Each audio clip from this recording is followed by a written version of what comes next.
JD वैस साहब को जी अमेरिका के नायब सदर हैं जेडी वैस साहब को उन्होंने इन्होंने अपना नंबर दे दिते जेडी वैस साहबान दे पैन अमरीका तो जेडी वैस ਨੂੰ पूरी यूनियन काउंसिल मुल्तान तो जोक वैस वेलकम आ दिए सारा वैंस हो के नायब सदर है भी अमेरिका अगर वो जोक वैस साहब इंदे तुसो को क्या असा ਉਹਨੂੰ देसी बटेरे खवेसू देसी हरा खवेसू जनाब देसी ਉਹਨੂੰ मुर्गाबी खवेसू उस तो बाद अंब खवेसू ਸਾਨੂੰ ਤਾਂ ਕੱਲ ਤੋਂ ਪਤਾ ਲੱਗਾ ਵੀ ਸਾਡਾ ਵੈਂਸ अमेरिका के नायब सदर है। अस्सलाम वालेकुम जी, तनवीर गिलानी और आज आप देख रहे हैं मुझे एक ऐसी जगह पे जो कि आपको मेरे पीछे कट भी नज़र आ रहा होगा। यहाँ पर हम उर्दू में बात नहीं करेंगे, यकीनन सराइकी में बात करेंगे। तो वो देखते हैं कि बुजुर्गान जो बैठे हुए हैं वो क्या कर रहे हैं, क्या गपशप हो रही है, उनके पास चल के जानते हैं। अस्सलाम वालेकुम।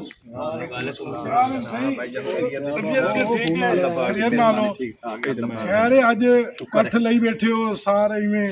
इकट्ठे थे बैठे हो, क्या गपशप चलती पई है? सारे भरा इकट्ठे हुए हैं साडे मुल्क दे विच मेज़बानी दा अल्लाह ताला ने टाइम दिता है ईरान ते अमरीका दी जंग दा राज़ीनामे दा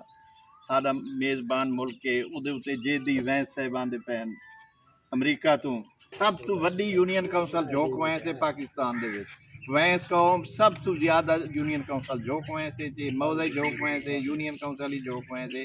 और जैदी वैंस ਨੂੰ पूरी यूनियन काउंसिल मुल्तान तो जोक वैंस वेलकम आ दिए कि तू जोक वैंस आ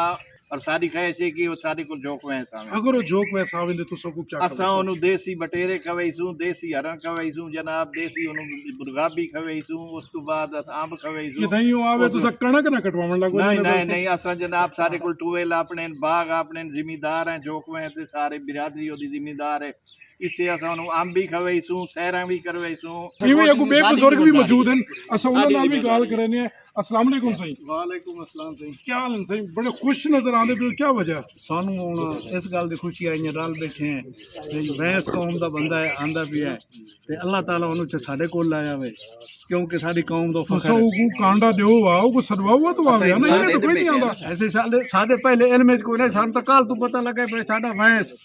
अमेरिका दे नायब सदर है। अगर वो तुम्हारी था जोक वैसे चाह वेंदे जी जी तो तुसो उनकी क्या खिदमत करे? उनकी खिदमत करे सू मुर्गे बटेरे हरण जो असा खुश हो सुना जितना कोई सानू लपसी सके। अली भाई तुसा दे सेंसो तुसा यंग और तुसा पता क्या ना उसी कि जेडी वैस मेरे ख्याल च थाउंदा ही आई पिया नहीं ये पता सम कंफर्म कोई नहीं लेकिन गाल है भाई झोंक वैंस दा असा रिहायशी है ते झोंक वैंस आवे बियादरी है कौम है भाई वैंस बियादरी असा हम इस चीज़ का फखर है पिया कि सारा वैंस हो के नायब सदर है भी अमेरिका ते मेहमान नवाज मुल्क है सारा पाकिस्तान आवे झोंक वैंस तशरीफ ले आवे ते सारे वेलकम करे सुनो दिल दी अथा जी दिल की अथा गिराइयों से दिल दी अथा गिराइयां नालों को खुश आमदीद आखसन। अगर मलिक जेडी वैंस साहब मुल्तान एक तशरीफ लाया आवन तो हर मकाम उस वास्ते हाजिर होती हर किस्म का सोफे बेड जो ओदे नाल आवाम उसी खाने देसूँ और वापसी आते अमेरिका वन दसे सी कि मुल्तान वाले वैसा मेरी इतनी खिदमत की है बेहद मुझे मुल्तान जो को ऐसे तशरीफ घेरना वे तो जरूर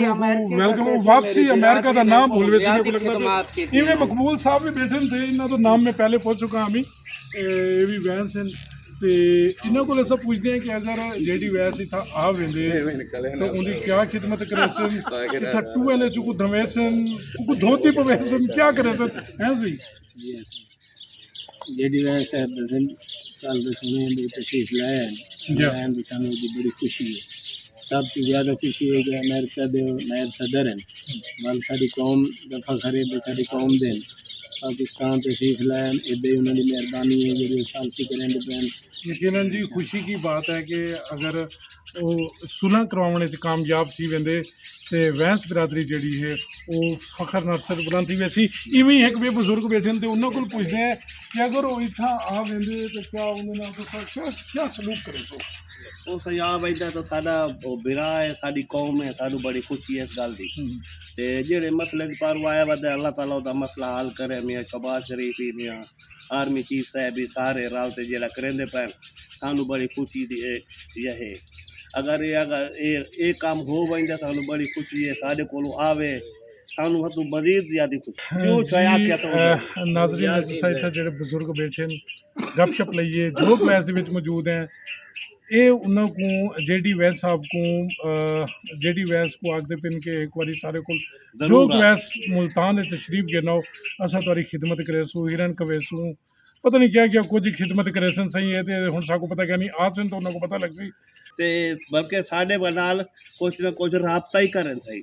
राबता तो तुसा करेसू वो तो ना राबता असा करेसू करेसू साडे कोल कोई नंबर होवे कुछ होवे असा राबता करन वास्ते तैयार है बिराद तुसा अपना नंबर दे दो ना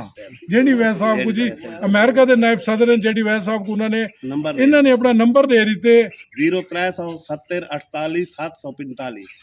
जी ई नंबर ते जरूर राबता करके जोक वैसे तशरीफ गिनाओ तशरीफ ਇਹ ਇਵੇਂ ਇਹਨਾਂ ਦੇ ਅੱਖੀਂ ਜਿਹੜੇ ਨਾ ਦੀਦ ਜਿਹੜੀ ਹੈ ਤੁਹਾਡੀ ਰਾਹ ਤੱਕਦੀ ਪਈ ਹੈ